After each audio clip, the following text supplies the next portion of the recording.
যে আপনার স্ত্রী কেমন আছে? তো আলী রাদিয়াল্লাহু আনহু তাকে উত্তরে বললেন, তোমাকে হত্যা করা যদি আমার জন্য হালাল হতো তাহলে এই প্রশ্নের কারণে আমি তোমাকে হত্যা করতাম। যে জাতির পুরুষের মধ্যে গায়রাত থাকবে সে জাতির নারী, ওই কওমের মহিলারা পবিত্র নারী হবে। আর যে জাতির পুরুষদের মধ্যে গায়রাত থাকবে না সে জাতির নারীরা কি হবে না? পবিত্র হবে না। যখন মানুষের ভিতরে কোনো গায়রাত থাকে না তখন সে দায়ুস হয়ে যায়। তখন সে কি দায়ুস হয়ে যায়। দায়ুসকে তার পরিবারে কি হচ্ছে না হচ্ছে, তার পরিবারে কি আসলো গেল, পর্দা হলো কি হলো না, ওই বিষয় নিয়ে তার মাথা ঘামানোর সময় নেই। যখন কোনো ইমানদার ব্যক্তি, যখন কোনো মুসলিম ব্যক্তি পাপ করে, আল্লাহ সুবহানাহু ওয়া তাআলার এই পাপের মাধ্যমে সে আল্লাহ সুবহানাহু ওয়া তাআলার আত্মসম্মানে আঘাত আনে। এটাই হচ্ছে আত্মসম্মান। কারণ তার আত্মসম্মানে লেগেছে। একজন মুশরিকের আত্মসম্মান কতটুকু দেখেন, যে তার পরিবারে যে উটটা ব্যবহার হতো সেই উটটা সে জবাই করে দিবে কিন্তু বিক্রি করবে না, এই জন্য যে এই উটটার মধ্যে অন্য পর পুরুষ যেন না বসতে পারে। আত্মাহারিক টিভি, ওহির আলোই উদ্ভাসিত জীবনের জন্য। আসসালামু আলাইকুম ওয়া রাহমাতুল্লাহি ওয়া বারাকাতুহু। আলহামদুলিল্লাহি রাব্বিল আলামিন والصلاة والسلام على أشرف الأنبياء والمرسلين نبينا محمد وعلى آله وأصحابه أجمعين ومن تبعهم بإحسان إلى يوم الدين أما بعد। যাবতীয় প্রশংসা কৃতজ্ঞতা আল্লাহ সুবহানাহু ওয়া তাআলার জন্য, যার অশেষ কৃপায় রহমতে আজকে আমরা আহলে হাদিস আন্দোলন বাংলাদেশ প্রবাসী সৌদি আরব জেলা শাখার রিয়াদে আয়োজিত আজকের এই অনুষ্ঠানে আল্লাহ সুবহানাহু ওয়া তাআলা আমাদেরকে উপস্থিত হওয়ার তৌফিক দান করেছেন। তার কৃতজ্ঞতা আমরা সকলেই বলি আলহামদুলিল্লাহ। লা ইউকাল্লিফুল্লাহু নাফসান ইল্লা উসআহা। আল্লাহ সুবহানাহু ওয়া তাআলার কাছ থেকে সর্বপ্রথমে আমি তৌফিক কামনা করছি। সময় স্বল্প, বিষয়টা গুরুত্বপূর্ণ এবং জটিল একটি বিষয়। এর জন্য আমি খুবই সংক্ষিপ্তভাবে সালফে সালেহিনদের থেকে কিছু উক্তি, তাদের কিছু কথা বলি, আমি আমার আলোচনা রীতি টানবো ইনশাআল্লাহ। ওমা তৌফিক ইল্লা বিল্লাহ। আমার আলোচ্য বিষয় হলো আত্মসম্মান বা আত্মমর্যাদা বা একজন মুসলিমের গায়রাত, একজন মুসলিমের গায়রাত। আলী রাদিয়াল্লাহু আনহু তার সম্পর্কে বলা হয়ে থাকে, একজন ব্যক্তি তাকে এসে তার স্ত্রী সম্পর্কে জিজ্ঞাসা করলেন যে আপনার স্ত্রী কেমন আছে? তো আলী রাদিয়াল্লাহু আনহু তাকে উত্তরে বললেন, তোমাকে হত্যা করা যদি আমার জন্য হালাল হতো তাহলে এই প্রশ্নের কারণে আমি তোমাকে হত্যা করতাম। ঠিক তেমনিভাবে একজন মুশরিক একটি উটকে জবাই করতে লাগলো বা জবাই করতেছে, এমত অবস্থায় পাশ থেকে একজন তাকে বলল, এত সুন্দর বা এত মূল্যবান একটি উট আপনি জবাই না করে যদি এটা বিক্রি করতেন তাহলে আপনার জন্য এটা বেশি কল্যাণকর বা আপনি লাভবান হতেন। তখন এই মুশরিক উত্তরে বলল, এই উটটাকে আমার পরিবারের যারা মহিলারা রয়েছেন, নারী সদস্য রয়েছেন, তারা ব্যবহার করেছে।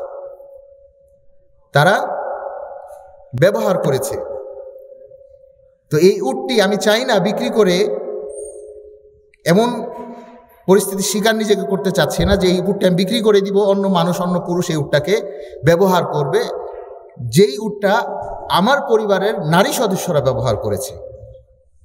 এটাই হচ্ছে গায়রাত, এটাই হচ্ছে আত্মসম্মান। কারণ তার আত্মসম্মানে লেগেছে। একজন মুশরিকের আত্মসম্মান কতটুকু দেখেন, যে তার পরিবারে যে উটটা ব্যবহার হতো সেই উটটা সে জবাই করে দিবে কিন্তু বিক্রি করবে না, এই জন্য যে এই উটটার মধ্যে অন্য পর পুরুষ যেন না বসতে পারে। ঠিক তেমনিভাবে আমরা যদি আরবদের দিকে ফিরে তাকাই, পিছনের দিকে আমরা ফিরে যাই, তাহলে আমরা দেখতে পাই আরবদের মধ্যে থেকে যখন কোনো মহিলার, এখনও আমরা অনেক সময় দেখতে পাই, এখনও দেখা যায় অনেক পরিবারের মধ্যেই অভ্যাসটা রয়েছে যে কোনো নারী যখন মৃত্যুবরণ করার পর তার যারা মাহরম, সকল মাহরম তাকে ঘিরে রাখে দাফন করার সময়, যাতে বাহিরের কেউ না আসতে পারে, অথচ একজন মৃত্যু ব্যক্তিকে দাফন করতেছে। এটাই হলো গায়রাত, এটাই হলো কি আত্মসম্মান। তার লাগে না আমার পরিবার, আমার আহলকে কেন অন্য মানুষ দেখবে, কেন অন্য মানুষ তার সংস্পর্শে আসবে। এরকম আরো অনেক উদাহরণ আছে। আমি আরেকটি উদাহরণ দিচ্ছি। সাদ বিন উবাদাহ রাদিয়াল্লাহু আনহু তিনি একজন সাহাবী। সাহাবীদের মাঝে একটা সময় জিনার সাক্ষী নিয়ে, জিনাকারীর সাক্ষী নিয়ে আলোচনা করছিলেন আল্লাহ রাসূল সাল্লাল্লাহু আলাইহি ওয়াসাল্লাম, বা সাহাবীদের মাঝে আলোচনা হচ্ছিল। এক পর্যায়ে সাদ বিন উবাদা তিনি বলে উঠলেন, আমি যদি আমার স্ত্রীর সাথে কোনো পুরুষকে দেখি, লা আযরিবান্নাহু বিসসাইফি গায়রু মুসফিহিন, আমি আমার তরোয়ালের সাক্ষী তো পরের কথা, সে আমার স্ত্রীর সাথে কি করলো না করলো সেটা তো অনেক দূরের বিষয়। আমার স্ত্রীর সাথে আমি একজন পরপুরুষ দেখব, আমি যদি এমনটি শিকার হই, এমন পরিস্থিতির শিকার যদি আমি হই, তাহলে আমি আমার তরোয়ালের ধারালো অংশ দিয়ে ওই ব্যক্তিকে, ওই পুরুষকে আমি আঘাত করব। এই কথা যখন আল্লাহ রাসূল সাল্লাল্লাহু আলাইহি ওয়াসাল্লামের কাছে যখন আল্লাহ রাসূল সাল্লাল্লাহু আলাইহি ওয়াসাল্লাম জানতে পারলেন সাদের গায়রাত, আত্মসম্মান এত লাগে যে তার স্ত্রীর পাশে কেউ আসলো বা তার স্ত্রীর সাথে পরপুরুষের কোনো সম্পর্ক যদি সে জানতে পায় তাহলে সে এই কাজটি করবে, এই গায়রাতের বিষয়ে যখন আল্লাহ রাসূল সাল্লাল্লাহু আলাইহি ওয়াসাল্লাম জানতে পারলেন, আল্লাহ রাসূল সাল্লাল্লাহু আলাইহি ওয়াসাল্লাম বললেন, তা'জাবুনা মিন গায়রাত সাদ, তোমরা কি সাদের গায়রাত দেখে আশ্চর্য হচ্ছ? সাদের গায়রাত দেখে, তার আত্মসম্মান বোধ দেখে তোমরা কি আশ্চর্য হচ্ছ? ওয়াল্লাহি, আমি আল্লাহর শপথ করে বলতেছি, লা আনা আগিয়ারু মিন, আমার আত্মসম্মান বোধ, আত্মমর্যাদা বোধ সাদের চাইতে অনেক বেশি। এবং আল্লাহ রাসূল সাল্লাল্লাহু আলাইহি ওয়াসাল্লাম আরো বলেন, ওয়াল্লাহু আগিয়ারু মিন্নি, আর আল্লাহ সুবহানাহু ওয়া তাআলার আত্মসম্মান বোধ আমার চাইতে বেশি। তাহলে আল্লাহ সুবহানাহু ওয়া তাআলা আত্মসম্মান বোধটা কেমন এটা একটু জানা দরকার আমাদের। মানুষেরটা তো ঠিক আছে, বুঝতে পারলাম, কিন্তু আল্লাহ সুবহানাহু ওয়া তাআলার আত্মসম্মান বোধের কথা এখানে আল্লাহ রাসূল সাল্লাল্লাহু আলাইহি ওয়াসাল্লাম এইভাবে ব্যাখ্যা করেছেন, ওমিন আজলি গায়রাতাল্লাহ হারামাল ফাওয়াহিশা মা যাহারা মিনহা ওয়া মা বাতান, আল্লাহ সুবহানাহু ওয়া তাআলা তার আত্মসম্মান বোধের কারণে আল্লাহ সুবহানাহু ওয়া তাআলা অশ্লীলতাকে, পাপকে আল্লাহ সুবহানাহু ওয়া তাআলা কি করেছেন? হারাম করেছেন। যখন কোনো ইমানদার ব্যক্তি, যখন কোনো মুসলিম ব্যক্তি পাপ করে, আল্লাহ সুবহানাহু ওয়া তাআলার এই পাপের মাধ্যমে সে আল্লাহ সুবহানাহু ওয়া তাআলার আত্মসম্মানে আঘাত আনে, আল্লাহ সুবহানাহু ওয়া তাআলার আত্মসম্মানে আঘাত আনে। যেমন একটি উদাহরণ দিই আমরা, মনে করেন কিছুক্ষণ পরে আসরের সালাতের জন্য আজান হবে। আমি সবসময় একটু সালাতের বিষয়টা বেশি গুরুত্ব দেই, কারণ আমাদের বাংলাদেশি ভাইদের বিষয় সবচেয়ে দুর্বল বিষয় হচ্ছে সালাত, এর জন্য সালাত দিয়ে বুঝাচ্ছি। আসরের আজানের সালাত হলো, এমত অবস্থায় একজন মুসলিম সে সালাতের গুরুত্ব দিল না বা সালাত আদায় করলো না, সে কাফের হবে কি হবে সেটা পরের বিষয়। এই যে সে মুসলিম হওয়ার পরও, নিজেকে মুসলিম দাবি করার পরও আল্লাহর আদেশকে সে শুনল না, এটা আল্লাহ সুবহানাহু ওয়া তাআলার আত্মমর্যাদায় লাগে, আঘাত আনা। আল্লাহ সুবহানাহু ওয়া তাআলা জিনা করতে নিষেধ করেছেন। একজন সাহাবীর স্ত্রীর সাথে যদি কেউ বসে থাকে কথার কথা, তাহলে যদি এটা তার আত্মমর্যাদায় লাগে, তাহলে যে আল্লাহ সুবহানাহু ওয়া তাআলা জিনাকে নিষেধ করেছেন তার চাইতে বেশি করে আরো বলেছেন আল্লাহ ওয়ালা তাকরাবুজ জিনা, তোমরা জিনার নিকটবর্তী হও না। তাহলে যখন কোনো বান্দা, আল্লাহর বান্দা আদম সন্তান জিনা করবে, তাহলে সেখানে কি আল্লাহর আত্মসম্মানে লাগবে না? অবশ্যই আল্লাহ সুবহানাহু ওয়া তাআলার আত্মসম্মানে লাগে। তাহলে আল্লাহ সুবহানাহু ওয়া তাআলার আত্মসম্মান আঘাত আনে একজন বান্দা যখন সে পাপ কাজ করে। আল্লাহ রাসূল সাল্লাল্লাহু আলাইহি ওয়াসাল্লামেরও আত্মসম্মানের কথা আমরা জানলাম, ঠিক তেমনিভাবে ওমর রাদিয়াল্লাহু আনহুরও আত্মসম্মান অনেক বেশি ছিল, এবং এটার স্বীকৃতি আল্লাহ রাসূল সাল্লাল্লাহু আলাইহি ওয়াসাল্লাম দিয়েছেন।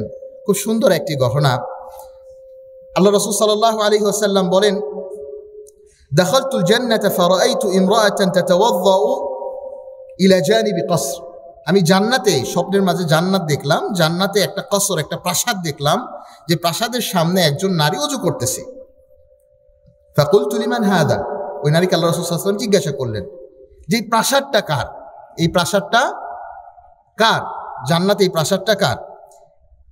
ফাকালু লিউমর বিন আল খাত্তাব, উত্তর ওই নারী বলল যে এই প্রাসাদটা হচ্ছে উমর বিন খাত্তাব রাদিয়াল্লাহু তাআলা আনহু, তার, খলিফাতুল মুসলিমিন। আল্লাহ রাসূল সাল্লাল্লাহু আলাইহি ওয়াসাল্লাম বললেন, ফাআরাদতু আন আদখুলাহু ফাযাকারতু গীরাতুক, যে আমার ইচ্ছা হচ্ছিল যে আমি ওই প্রাসাদে প্রবেশ করবো, দেখবো ওই প্রাসাদে কি আছে, কিন্তু হে ওমর, তোমার আত্মসম্মানের দিকে আমি তাকিয়ে সেই প্রাসাদে আমি প্রবেশ করলাম না। ফাকাল উমর বিন খাত্তাব, উমর বিন খাত্তাব আল্লাহ রাসূল সাল্লাল্লাহু আলাইহি ওয়াসাল্লামের এই কথা শুনে বললেন, বিআবি ওয়া উম্মি আও আলাইকা উগা, কুরবান হোক আপনার জন্য আমার মা বাবা, আপনার জন্য আমার মা বাবাকে কুরবান হোক, আপনার কোনো কাজে আমার আত্মসম্মান লাগবে, আমরা তো বরঞ্চ আমি আরো আপনার কাছ থেকে কি আত্মসম্মান শিখি।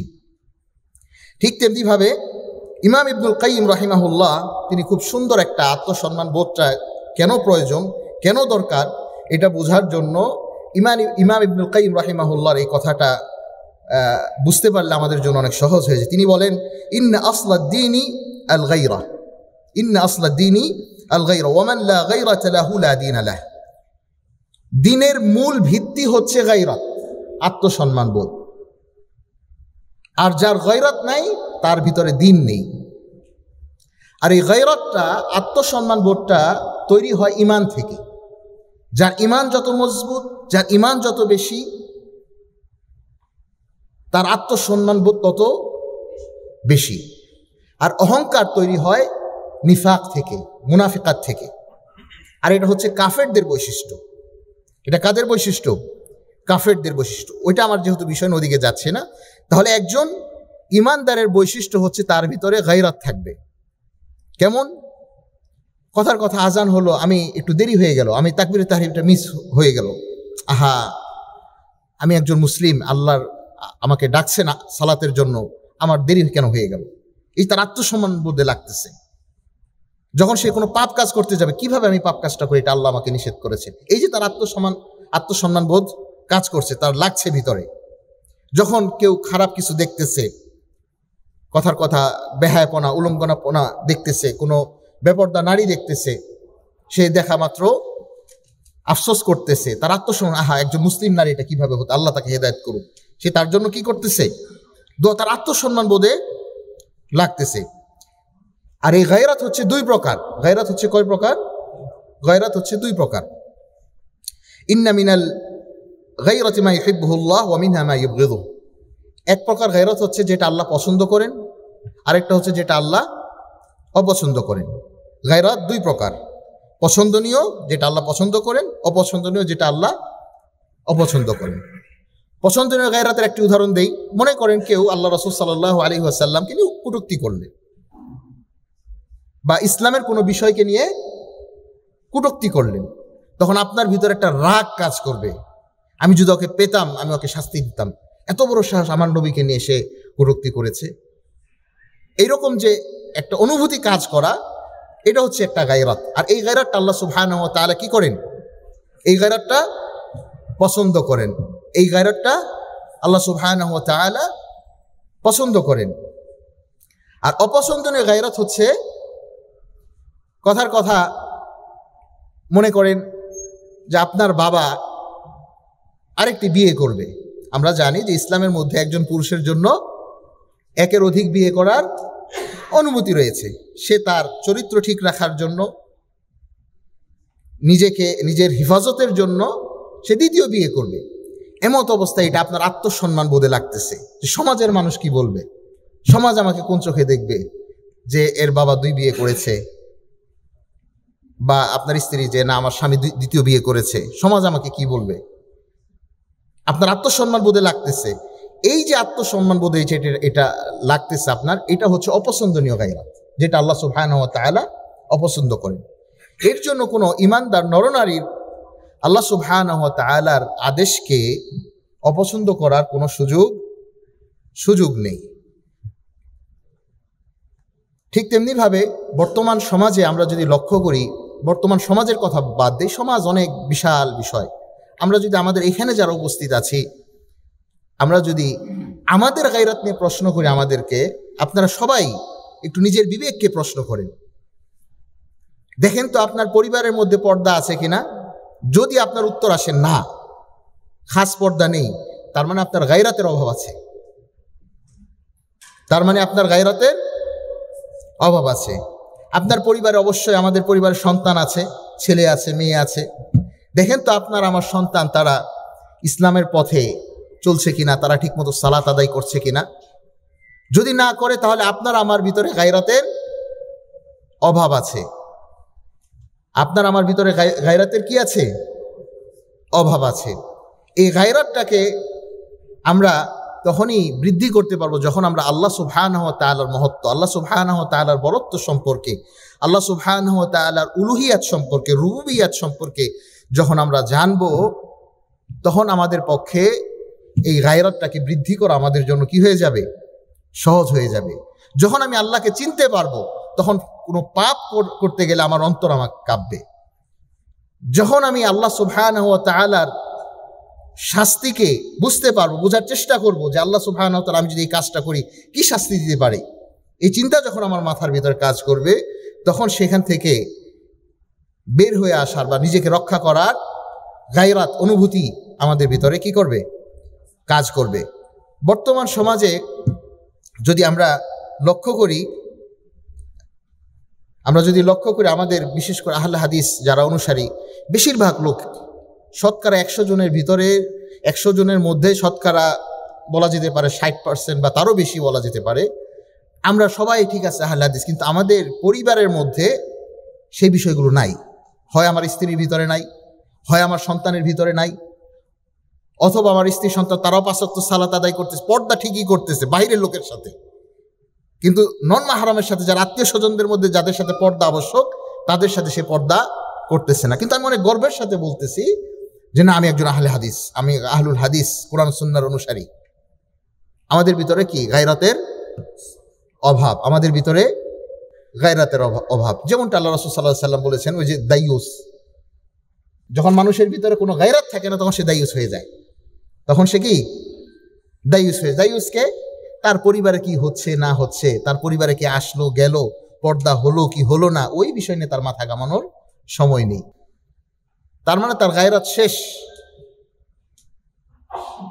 তার মানে তার গায়রাত শেষ। যাই হোক, আমাদের চেষ্টা করতে হবে আল্লাহ সম্পর্কে বেশি বেশি জানা, এবং আমাদের গায়রাতকে কিভাবে আমরা ফিরিয়ে আনতে পারি। সালফুস সালেহিনদের ভিতরে যে গায়রাত ছিল, আল্লাহ রাসূল সাল্লাল্লাহু আলাইহি ওয়াসাল্লামের ভিতরে যে গায়রাত ছিল, সাহাবাদের ভিতরে যে গায়রাত ছিল। একজন মুশরিকের কথা চিন্তা করেন, একজন মুশরিক বেদুইন, যার কাছে জান্নাত জাহান্নামের কোনো মূল্য নেই, তার ভিতরে কতটা গায়রাত ছিল। আর আমি আপনি আমাদের ভিতরে কতটা গায়রাত থাকার প্রয়োজন বা দরকার। একটি কথা বলে, সময় অনেক হয়ে গিয়েছে, সময় স্বল্প, একটি কথা বলে, একটি উক্তি বলে আমি আমার আলোচনা শেষ করবো ইনশাআল্লাহ। সালফুস সালেহিনদের থেকে পাওয়া যায়, কুল্লু উম্মাতিন উযিআতাল গায়রাতু ফি রিজালিহা, আল গায়রাতু ফি রিজালিহা, উযিআতুল ইফফাতু ফি নিসাইহা। যে জাতির পুরুষের মধ্যে গায়রাত থাকবে, আত্মসম্মান বোধ মর্যাদা থাকবে, সেই জাতির নারী মহিলারা পবিত্র থাকবে। যে জাতির পুরুষের মধ্যে গায়রাত থাকবে, সে জাতির নারী, ওই কওমের মহিলারা পবিত্র নারী হবে। আর যে জাতির পুরুষদের মধ্যে গায়রাত থাকবে না, সে জাতির নারীরা কি হবে না? পবিত্র হবে না। এই কথাটা যদি বুঝতে পারেন, তাহলে আমার যে 10-15 মিনিট যে কথাগুলো বললাম, এটা যথেষ্ট। আবার ইবনুল কাইয়িম রাহিমাহুল্লাহর কথাটা স্মরণ করিয়ে দিয়ে আলোচনা শেষ করব ইনশাআল্লাহ। ইমাম ইবনুল কাইয়িম রাহিমাহুল্লাহ বলেছেন, ইন্না আসলাদ দ্বীনে আল গায়রা ওয়া মান লা গায়রাতা লাহু লা দীনা লাহ। দ্বীনের মূল ভিত্তি হচ্ছে আত্মসম্মান বোধ। যার ভিতর আত্মসম্মান বোধ নেই, যার ভিতর আত্মসম্মান বোধ নেই, তার ভিতরে দ্বীন নেই। যার ভিতরে দ্বীন আছে, তার ভিতরে আত্মসম্মান বোধও আছে। আল্লাহ সুবহানাহু ওয়া তাআলা আমাদেরকে একজন গায়রাত মুসলিম হিসেবে, গায়রাত মুমিন হিসেবে, গায়রাতমান আহলুল হাদিস হিসেবে আল্লাহ সুবহানাহু ওয়া তাআলা আমাকে এবং আমাদের সকলকে, পাশাপাশি আমাদের পরিবারকে ওইভাবে গড়ার তৌফিক দান করুন। আল্লাহ সুবহানাহু ওয়া তাআলা আজকে আমরা এখানে যারা উপস্থিত হয়েছি দূর দূরান্ত থেকে, দ্বীনের খাতিরে আল্লাহর সন্তুষ্টির জন্য আমরা এখানে উপস্থিত হয়েছি, অনেক কষ্ট করে, অনেক ক্লান্ত হয়ে আমরা এখানে শুনছি। আল্লাহ সুবহানাহু ওয়া তাআলা এর বিনিময়ে আমাদেরকে উত্তম প্রতিদান দান করুন। এবং এখানে যারা আমরা উপস্থিত আছি, উপস্থিতের মধ্য থেকে যারা অসুস্থ, আল্লাহ সুবহানাহু ওয়া তাআলা তাদের সুস্থতা দান করুন। ঋণগ্রস্তদেরকে আল্লাহ সুবহানাহু ওয়া তাআলা ঋণ মুক্ত করুন। এবং যাদের পিতামাতা মৃত্যুবরণ করেছেন আল্লাহ সুবহানাহু ওয়া তাআলা তাদের কবরকে প্রশস্ত করে দিন, এবং যাদের পিতামাতা জীবিত আল্লাহ সুবহানাহু ওয়া তাআলা তাদেরকে নেক হায়াত দান করুন। সাল্লাল্লাহু আলা নবিনা মুহাম্মদ।